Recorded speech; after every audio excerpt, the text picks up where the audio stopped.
প্রিয় দর্শক, আমন্ত্রণ জানাচ্ছি আমাদের নিয়মিত অনুষ্ঠান ইয়াং নাইটে। আপনারা জানেন বাংলাদেশ ভালো নেই, বাংলাদেশের মন ভালো নেই। কারণ আমরা সাম্প্রতিক সময়ে কিছু কিছু ঘটনা যেগুলো আমাদেরকে মন খারাপের কারণ হয়ে দাঁড়াচ্ছে। 1 জুলাই গুলশান একটি রেস্তোরাঁয় হামলা, তারপরে ঈদের জামাতে হামলা, এবং এই হামলাগুলোর পেছনে ছিল কতগুলো তরুণ। এই তরুণরা আস্তে আস্তে কেন সহিংসতার দিকে ঝুঁকে যাচ্ছে, কেন জঙ্গিবাদী আচরণ করছে, কেন ধ্বংসাত্মক কার্যকলাপের সাথে যুক্ত হচ্ছে, এই বিষয়গুলো নিয়ে নানান ধরনের আলাপ আলোচনা হচ্ছে। বিভিন্ন ট্র্যাডিশনাল মাধ্যমে যেমন হচ্ছে, সামাজিক মাধ্যমগুলোতে হচ্ছে। তো আমরা বিশ্বাস করি যে আমাদের তরুণরা ঘুরে দাঁড়াবে। আমাদের তরুণ যারা এ ধরনের ঘটনা ঘটিয়েছে, আসলে বাংলাদেশ এরকম না, বাংলাদেশের তরুণ এরকম না। তো এই বিষয়গুলো নিয়ে আলোচনা করার জন্য, আশাবাদের কথা শোনার জন্য, উজ্জ্বল দিকের কথা শোনার জন্য আমরা দুজন তরুণকে আমন্ত্রণ জানিয়েছি আজকের ইয়াং নাইটে। স্টুডিওতে আমার সাথে আছেন সাংবাদিক রেদওয়ান রিদন, এবং পাশাপাশি স্কাইপিতে আমার সাথে কানেক্ট হয়েছেন আশরাফুল আমিন। তিনি একজন উদ্যোক্তা, এবং উদ্যোক্তা বাইরেও উনি কিছু সামাজিক কর্মকাণ্ডের সাথে যুক্ত। আজকে আমরা তাদের দুজনের সাথে কথা বলবো। আপনি চাইলেও প্রিয় দর্শক আমাদের সাথে যুক্ত হতে পারেন, আমাদের ফেসবুক পেজে প্রশ্ন করতে পারেন, অথবা 81892117 নাম্বারে সরাসরি ফোন করে আমাদের সাথে যুক্ত হতে পারেন। তো চলুন দর্শক, আজকে আমরা শুরু করি আজকে আমাদের আলাপ আলোচনা।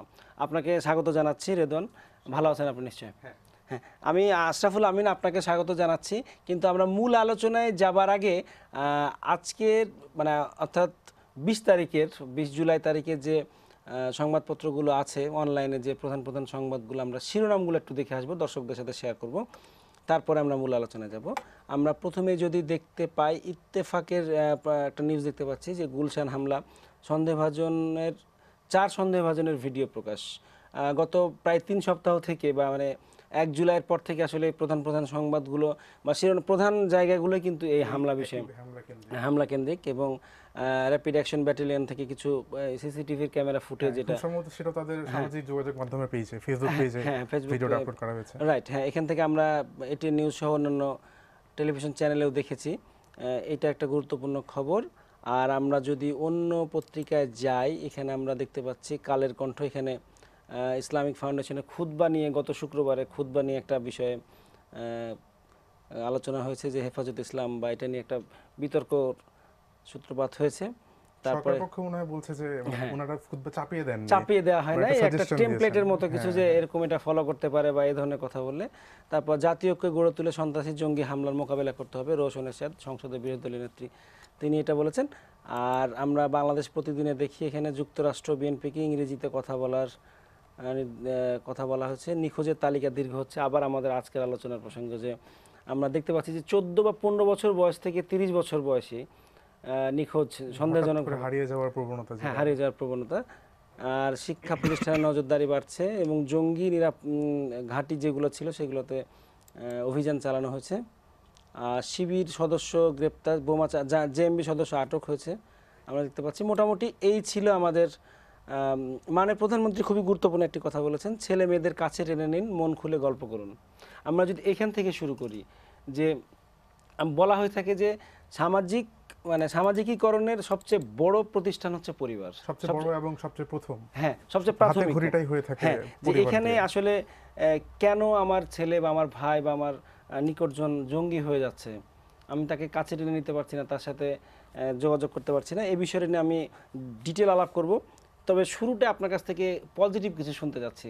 বেশ কয়েকদিন থেকে আমরা এত নেগেটিভ শুনছি তরুণদের নিয়ে, যে তরুণরা কি ঘুরে দাঁড়াতে পারবে না, তরুণরা কি তারা আগের গৌরবে ফিরে আসতে পারবে না। আপনি যদি পজিটিভ কিছু শেয়ার করেন আমাদের অনুষ্ঠানের শুরুতে। একদম আমাদের তরুণদের ইতিহাস এবং আমাদের দেশের ইতিহাসটা যদি আপনি দেখেন, স্বাধীন বাংলাদেশের ইতিহাসটা, সেই শুরুটাই ছিল বেসিক্যালি তরুণদের হাত ধরে।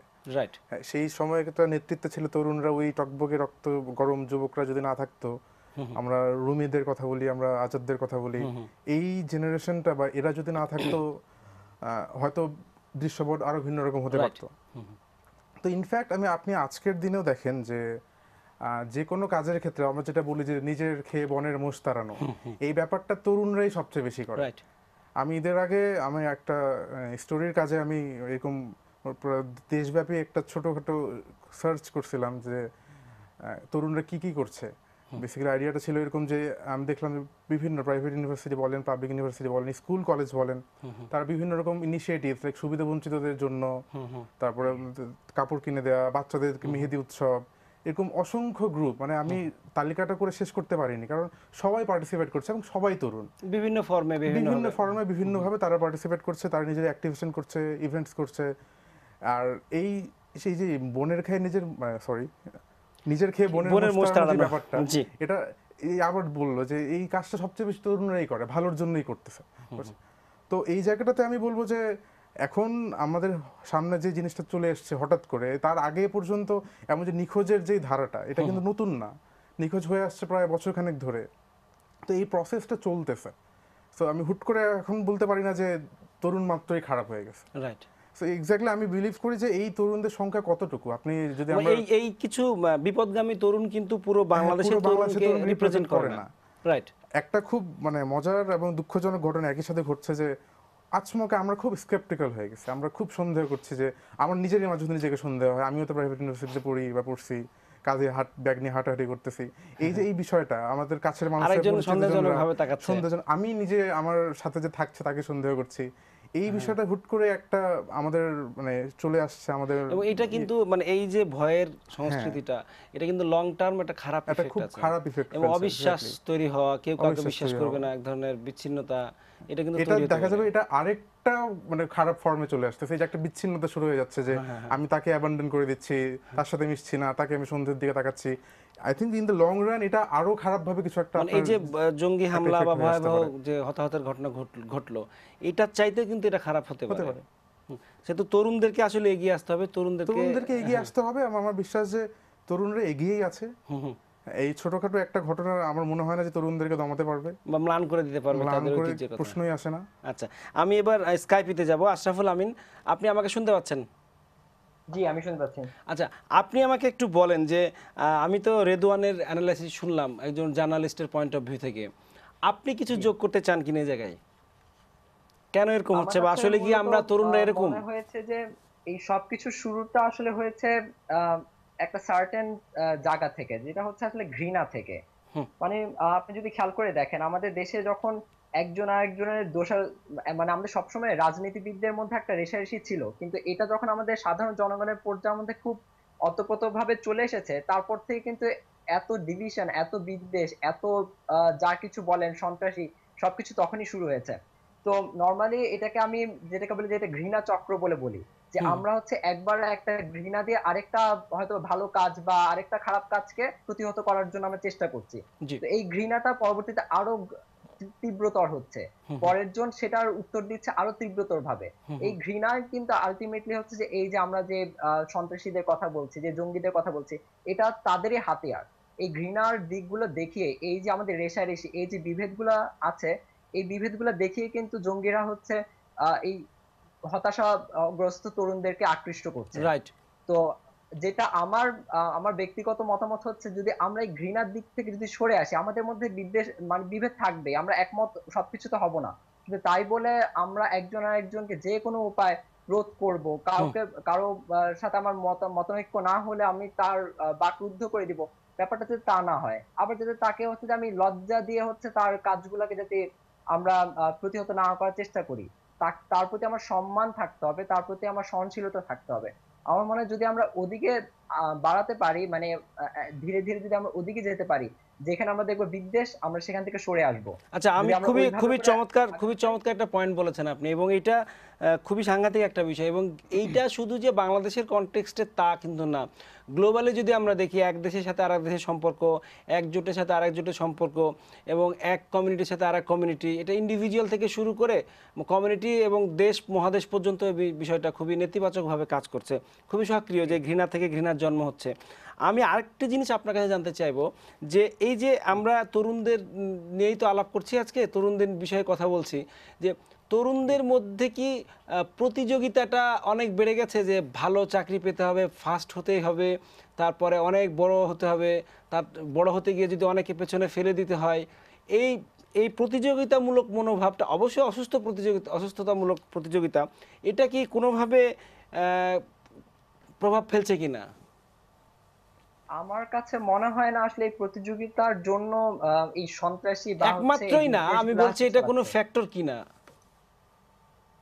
এটা আমার কাছে না, আমার কাছে মনে হয় না, কারণ হচ্ছে এই আচ্ছা। প্রতিযোগিতা আপনার সব জায়গায় আছে। আমরা যত দিন যাচ্ছে আমাদের কিন্তু সবকিছু দ্রুততর হচ্ছে, মানে সেই কারণে হচ্ছে প্রতিযোগিতা থাকাটা খুবই স্বাভাবিক। কিন্তু ব্যাপারটা হচ্ছে এই প্রতিযোগিতার কারণে আমরা কি করছি, এই প্রতিযোগিতার কারণে আমরা কি কি জিনিস স্যাক্রিফাইস করছি, কি কি জিনিসকে আমরা হচ্ছে প্রায়োরিটিতে নিচে নামিয়ে আনছি। হ্যাঁ। যেমন হচ্ছে আপনি যদি বলেন যে পরিবারের সাথে আমার সংযোগ কমে যাচ্ছে, বাপ মা আমার ছেলে মেয়েদেরকে হচ্ছে যে সময় কম দিচ্ছে, বন্ধু বান্ধবদের সাথেও আমাদের এখনো মেলামেশা হয় না, আমাদের হুম। ফিজিক্যাল যে টাচ গুলা, আমরা যে হিউম্যান টাচ গুলা এইসবের থেকে আমরা সরে আসছি। হুম। এইসবের কারণে কিন্তু হচ্ছে যে আপনার ধরেন যে একটা কম্পিউটারের সামনে বসে একটা কিছু টাইপ করে ফেলা অনেক সহজ, কিন্তু একটা মানুষের সামনে একটা কিছু বলা এত সহজ না। এই হিউম্যান টাচ গুলা সরে আসার কারণে কিন্তু দেখা যাচ্ছে যে আমরা একটা দূরত্বটা জিনিস সহজে দূরত্বটা বলে ফেলতে বেড়ে পারছি। যাচ্ছে। অনেক ধন্যবাদ জি জি। আশরাফুল আমিন। আমি আবারও আসবো আপনার কাছ থেকে, খুবই গুরুত্বপূর্ণ পয়েন্টস বলেছেন আপনি তারপর কিছু। আমরা ঘৃণাটার সাথে হ্যাঁ, আমি এক জিনিস যোগ করতে চাই জি যে প্লিজ। আজকাল দেখা যায় যে মানে আমরা বলি যে ওরা টেররিস্ট বা ওরা মৌলবাদী এক্সট্রিমিস্ট, আমরা না প্রত্যেকেই এক একজন এক্সট্রিমিস্ট। আমরা মানে ভিন্ন মত সহ্যই করতে পারি না। আপনি হ্যাঁ, এখনকার বিভিন্ন আপনি পরমত সহিষ্ণুতাটা দেখবেন একদমই। যে হ্যাঁ, একদম মানে ডাইভার্সিটি খুব অসাধারণ একটা জিনিস, মানে বৈচিত্র্য থাকবেই বৈচিত্র্য সবকিছুতে। না থাকলে তো আমরা এগিয়ে যেতে পারবো না। সবকিছুতে আমি তো আপনার সাথে একমত হব না। না। একমত হলে মানে তাহলে এই উনি যে প্রতিযোগিতার কথাটা বললেন এটা কোথায় থাকবে? হ্যাঁ। আমার একটা ভিন্ন মত থাকবে, আমাকে এটা অ্যাকসেপ্ট করতে হবে, আমি সেটা ডিফেন্ড করব, অফেন্ড করব, লজিক রেশনালাইজেশন থাকবে। কিন্তু আমরা না কেন জানি হয়ে গেছে, আমরা মানে এই ভিন্ন মতটা সহ্যই করতে পারছি না। আপনি আমার অবজারভেশন, যদিও আমি রাইট, না না ডেফিনেটলি আমি অবশ্যই। আপনাকে স্ট্যাটিস্টিক্স দেখাতে পারছি না, কিন্তু দেখবেন যে আমাদের সবার মধ্যে এই মানে এই এক্সট্রিমিজমটা কিন্তু সবার মধ্যে, যে পলিটিক্স করতেছে, যে মানে স্টাডি ব্যবসা করছে, করতেছে, যে যে চাকরি যাই করছে, করছে, হ্যাঁ। সবাই এত বেশি আমরা এক্সট্রিমিস্ট হয়ে গেছি, আমরা পরমত্ব সহ্য করতে এবং পারছি না। বহিঃপ্রকাশটা কিন্তু আরো সাংঘাতিক, খুবই যেটা আপনি বলছিলেন। আচ্ছা, মাননীয় প্রধানমন্ত্রীর যে একটি কথা বলছেন এখানে একটা অনুষ্ঠানে, তিনি বলেছেন যে সন্তানকে কাছে টেনে নিন, যেটা আমি শুরুতে আপনার কাছে এসেছিলাম, যে এই যে সামাজিকীকরণের যে স্কুলটা, যেটা মানে একদম পরিবার, যেটা সেখান থেকে কি কোনো বড় ধরনের ঘাটতি লক্ষ্য করছেন, সেটা শহরে বা গ্রামে, শিক্ষিত অশিক্ষিত, কম শিক্ষিত, যে কোনো পরিবারের ক্ষেত্রে? বড় ধরনের ঘাটতিটার ক্ষেত্রে আসলে আমি বলবো যে আমার তো অবজারভেশনের ভলিউমটা অতটা ওয়াইড না, কিন্তু আমি রিয়েলাইজেশন, আপনার মতো করে আমি বলুন। আমার মানে রিয়েলাইজেশন বা সেই ছোট অবজারভেশন থেকে যদি বলতে পারি যে দেখেন আমি নিজেও মানে বেড়ে ওঠা, আমার আমার বাবা মা দুজনে চাকরি করতেন। আমার ছোটবেলাটা অলমোস্ট আমার মা বাবা সকালে স্কুলে চলে যেতেন, আমি স্কুলে চলে যেতাম, আমি আসতাম, প্রায় বিকেল পর্যন্ত আমাকে একাই থাকতে হতো, টিভি দেখতাম, বই পড়তাম। তো তবুও কিন্তু তারা আমাকে কখনো ওই অভাবটা বোধ হতে হয়তো দেননি, বা আমি সেটা বোধ করিনি। আমার কাছে মনে হয় না যে কোনো বাবা মাই চায় যে তার ছেলেটা বকে যাক বা একটা দূরত্ব তৈরি হোক। কিন্তু কখনো দেখবেন যে হয়তো বিভিন্নভাবে এই যে এখানে যে পরমতের যে ব্যাপারটা আমি দেখেছি, যে সবচেয়ে বড় গ্যাপটা তৈরি হয় যখন মা বাবা একটা জিনিসে খুব স্ট্রিক, আর ছেলেটা হয়তো একটু অন্য কিছু চাচ্ছে। রাইট, হ্যাঁ, এই জায়গাটা থেকে যখন হয়ে একজন যাচ্ছে, আরেকজনের কথাটা হ্যাঁ, শুনছেন না। তখন এই জায়গাটাতে দূরত্বটা বেশি হয়ে যাচ্ছে, যে মা চায় যে আমি পড়বো, ছেলে দরজা লাগাই দিয়ে, বাবা মা হয়তো ভাবতেছে ওকে ঠিক আছে, সে ঘরে আছে পড়ছে, হয়তো সে পড়ছে না। এই জায়গাটা তার একটা বিষণ্ণতা বা তৈরি হচ্ছে। ছেলে হয়তো ডাক্তার হতে চায় না, বাবা ডাক্তার তাকে হতে চায় না, ছেলে তো আমাদেরকে টিচার হতে আমাদের, চায়। হ্যাঁ, হ্যাঁ, কেউ গান করতে চায়, কেউ মিউজিক করতে চায়, কেউ মুভি বানাতে চায়, কেউ আপনার মতো হোস্ট হতে চায়। আমি দেখে এসেছি এটা। আচ্ছা, হ্যাঁ, অনেক ধন্যবাদ। সেটা থেকে আমরা একটা ছোট্ট বিরতির পরে আবারও ফিরে আসবো। প্রিয় দর্শক, আমাদের আলোচনায় আপনারা যুক্ত থাকুন, আমাদের সাথে থাকুন। আমরা ছোট্ট একটা বিরতির পরে আবার ফিরে আসছি।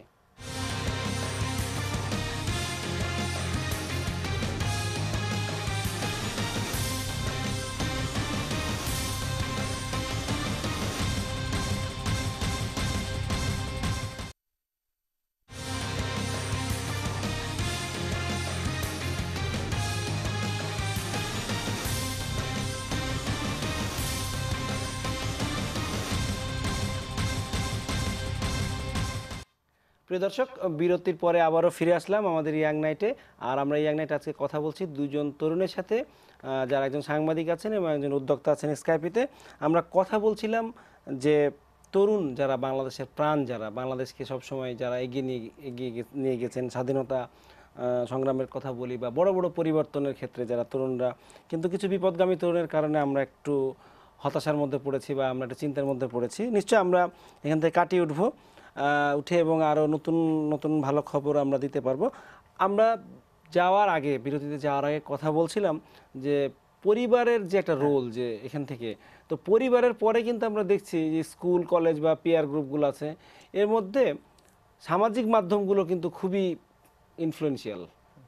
হ্যাঁ, যে কোনো কিছু বাইরের কারোর সাথে পরিচয় হওয়ার আগে আমরা কিন্তু সামাজিক মাধ্যমে চলে আসি, এটা শিশু হোক কিশোর হোক, কোনো না কোনোভাবে কিন্তু চলে আসে।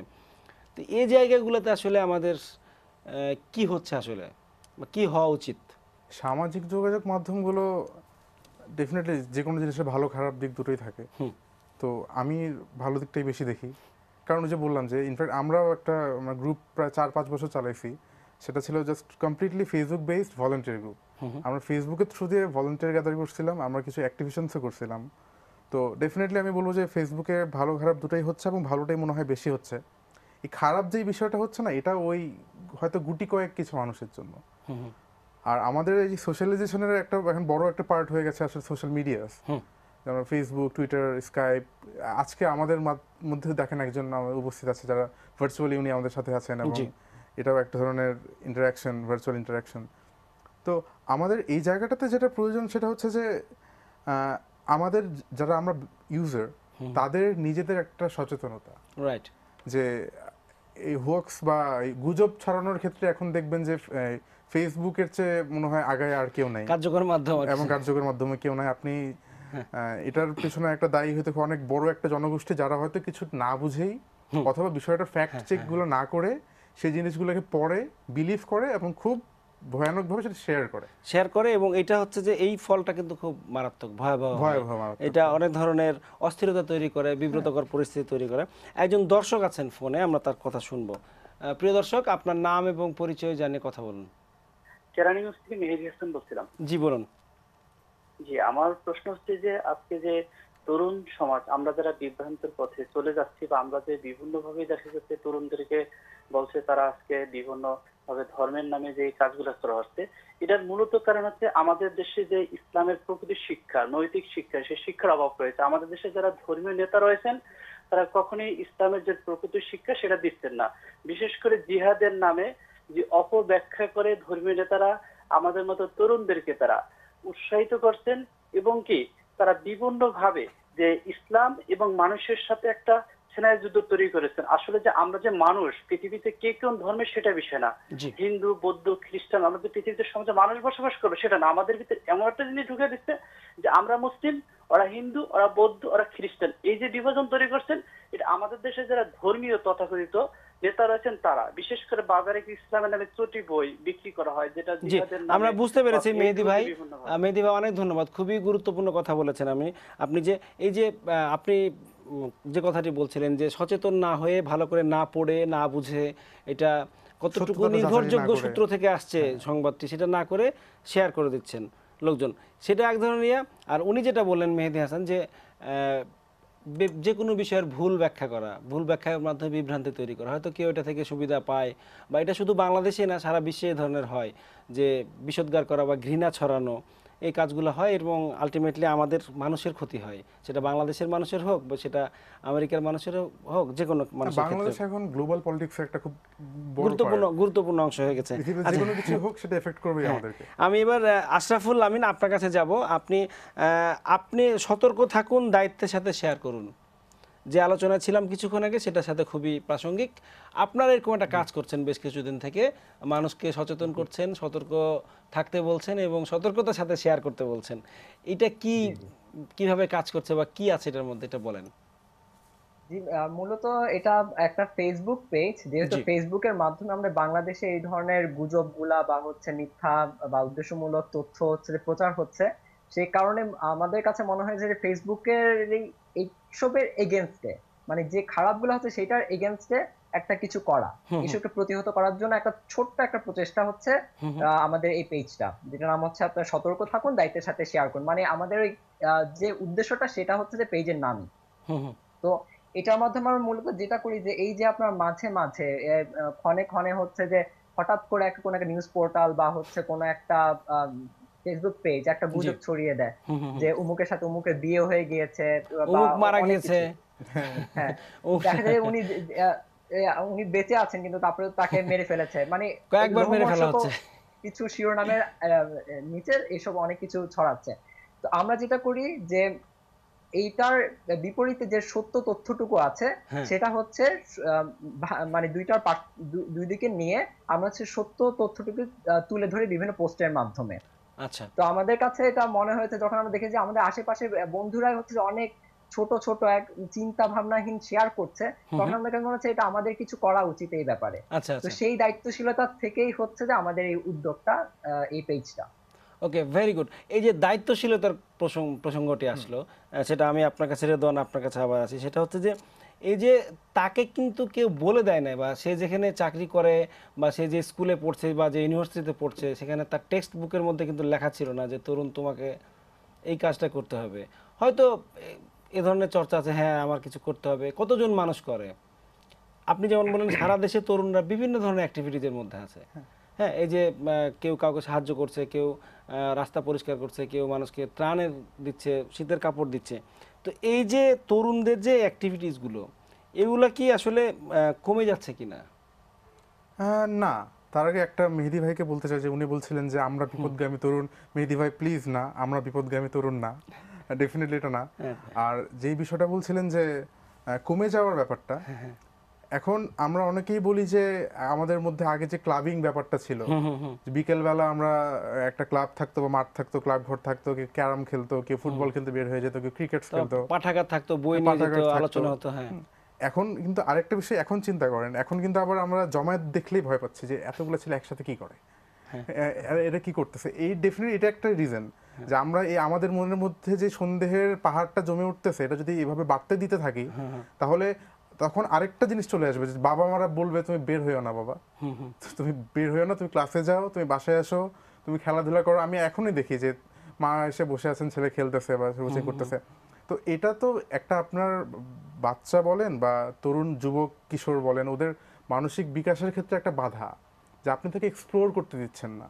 বা প্লাস আমাদের এই ইয়ের ক্ষেত্রে যে পড়াশোনার যে চাপ, এখনকার school medium, English medium school বলেন বা বাংলা মিডিয়াম স্কুল বলেন, আমি আমার নিজের ভাইগনাকে দিয়ে একটা উদাহরণ দিই যে সে সকালবেলা ভোর 5টা বা 5:30 ঘুম থেকে ওঠে, রেডি হয়ে 7টার সময় স্কুলে যায়, স্কুল থেকে আসে যখন 1টা-1:30টার সময়, তো খেয়ে দিয়ে 3টার সময় সে একটা কোচিংয়ে পড়তে যায়।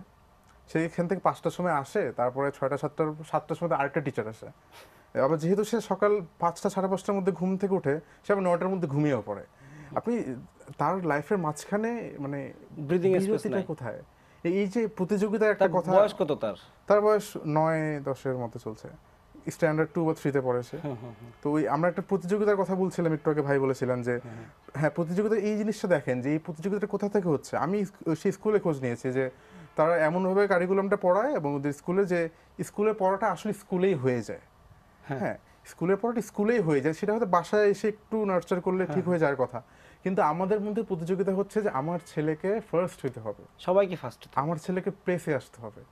এই এক ভাবি কি আরেক ভাবির সাথে আলাপ করেছে, আমার ভাবি তো মানে 2টা প্রাইভেট পড়ে, আমি 3টা দিব, মানে এই জায়গাটা থেকে না, এই জায়গা থেকে আমাদের এই ছোট থেকেই এটাও একটা গ্যাপ হয়ে যাওয়ার অন্যতম কারণ, যে সে সোশ্যালাইজ করতে পারছে না, সে দেখতে পারছে না, ফ্রেন্ডদের সাথে ঘুরতে পারছে না, তার মতগুলো আসছে না, বিভিন্ন সে বই পড়তে পারছে না, গান শুনতে পারছে না, অন্য লোকের সাথে মিশতে বুঝতে পারছে না। স্কুলগুলো খুবই বদ্ধ একটা জায়গার মধ্যে চলছে, যে ওই গ্যাদারিং বা ওই খোলামেলা পরিবেশে চলাফেরা বা ওই আপনার ব্রেন স্টর্মিং এর ব্যাপারটা ঘটছে না।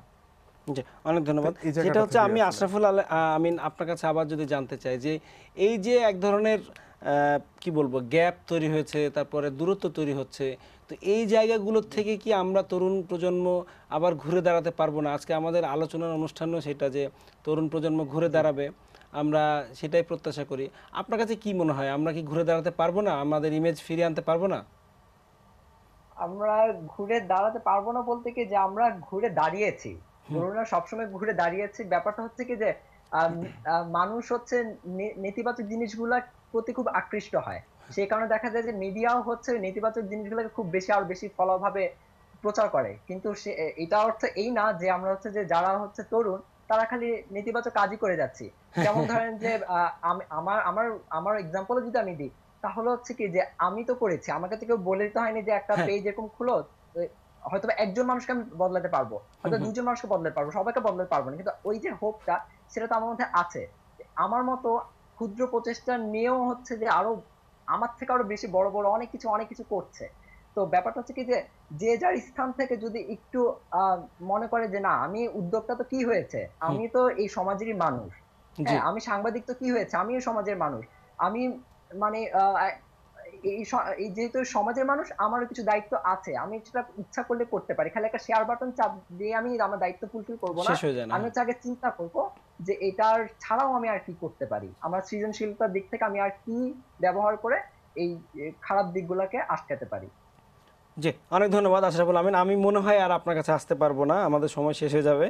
ধন্যবাদ আপনাকে। আপনার কাছে শেষ প্রশ্ন মোটামুটি, আপনাকে ধন্যবাদ। হ্যাঁ সেটা হচ্ছে যে এই যে অনেকগুলো গুরুত্বপূর্ণ সামাজিক প্রতিষ্ঠানের মধ্যে হচ্ছে গণমাধ্যম খুবই গুরুত্বপূর্ণ। হ্যাঁ। হ্যাঁ গণমাধ্যম আসলে আমাদের সমাজের তরুণ প্রজন্ম বলি বা কোনো একটা অংশ কীরকম হবে, আমরা কেমন চিন্তা করব, কোনটাতে রিয়্যাক্ট করব কোনটাতে করব না, এই বিষয়গুলো কিন্তু পরোক্ষভাবে বা প্রত্যক্ষভাবে গণমাধ্যমেই ঠিক করে দেয় আসলে আমাদের আচরণ।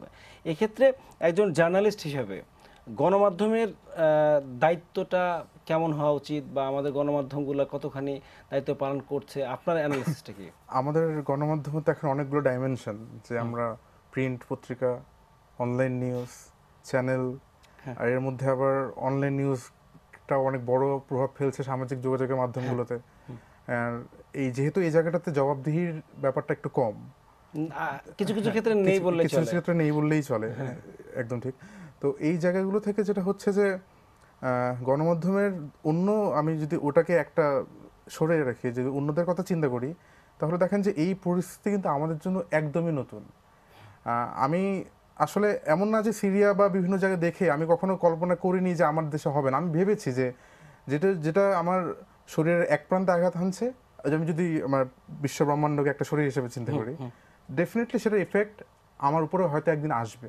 কিন্তু আমিও কিন্তু এইভাবে ভাবিনি যে এভাবে ব্যাপারটা ঘটে যাবে। আমি আসলে ওই কোন একটা স্পেসিফিক দিনের কথা বলছি না। হ্যাঁ, না, আমি যে যেটা ওভার এই যে আমার যে বিচ্ছিন্নতা, আপনি বিচ্ছিন্নতার কথা বললেন, প্রতিযোগিতার কথা বললেন, তারপর বিপথে যাওয়ার কথা বললেন, এই জায়গাগুলো রোধ করতে 12 মাসের কথা বলি আমরা, অল দ্য ইয়ার রাউন্ড, যে একদিনের জন্য না, একটা ইভেন্ট কিভাবে কভার করলাম সেটা দিয়ে মূল্যায়ন না করে সারা বছরে কেমন হওয়া উচিত। আমি বলতে চাইছি যে এই যে মানে এই বিষয়গুলো কিন্তু আমাদের নতুন ছিল, আমরা অনেক কিছু এখন থেকে থেকে বা দেখে দেখে সেদিন শিখেছি।